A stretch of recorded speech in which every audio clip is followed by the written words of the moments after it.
Nak pergi tandas lah. Engkau lagi, Ryan? Kau nak apa dari aku? Tolong ya, aku dah ada boyfriend. Kau jangan expect aku nak menggatal dengan kau. Biarlah aku nak menggatal juga dengan kau. Apa tu? Dosa kau?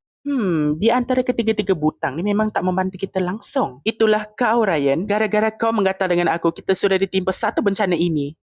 Izinkan aku peluk kau. Aku tacut. Jantan tak ada telur. Sudahlah kau ini. Sikit-sikit mau peluk. Kau fikir sweet kah? Dah lah penakut. Tampar juga nanti.